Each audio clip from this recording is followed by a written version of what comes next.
Imagine être au milieu de l'océan. Il n'y a aucune terre à l'horizon. Il n'y a pas de carte numérique.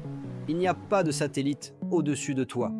Seulement de l'eau, du vent et du silence. Maintenant, imagine que quelqu'un te pose une question simple. À quelle vitesse es-tu en train de te déplacer?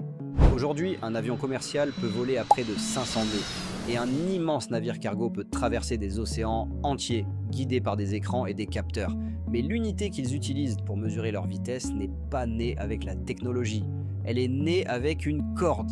En plein 21e siècle, nous continuons à utiliser un mot ancien, nœud.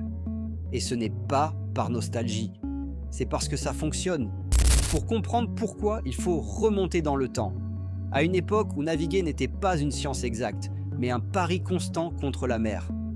Pendant des siècles, les marins ont fait face à un problème immense. Sans connaître leur vitesse, ils ne pouvaient pas calculer les distances. Et sans distance, il était facile de se perdre pour toujours. La solution était aussi simple que brillante. Une longue corde avec des nœuds espacés avec précision. À l'une de ses extrémités, une planche de bois qu'on lançait dans l'eau. Pendant que le navire avançait, la corde se déroulait. Un marin comptait les nœuds qui passaient entre ses mains pendant un temps fixe, mesuré avec un sablier. Chaque nœud qui passait était une information.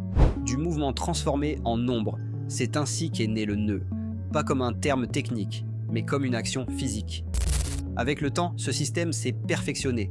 Chaque nœud a fini par représenter 1 mille nautiques par heure.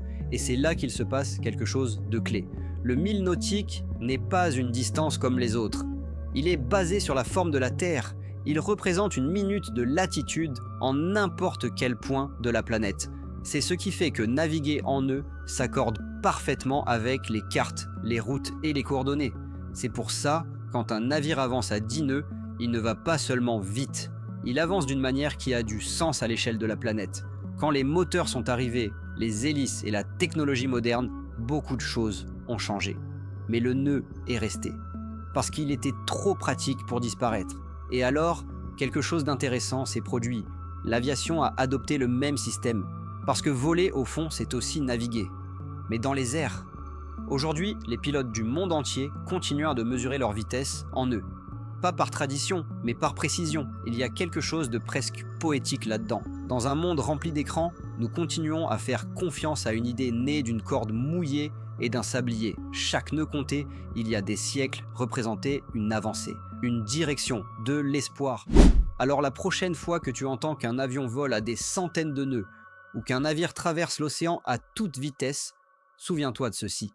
Ce chiffre n'a pas commencé dans un ordinateur. Il a commencé dans des mains humaines. Merci de nous avoir accompagnés dans ce voyage à travers l'histoire des choses simples. Si tu as des idées, j'en ai pour de futures vidéos, laisse-les dans les commentaires. N'oublie pas de t'abonner et de continuer à explorer les histoires cachées des choses qui nous entourent.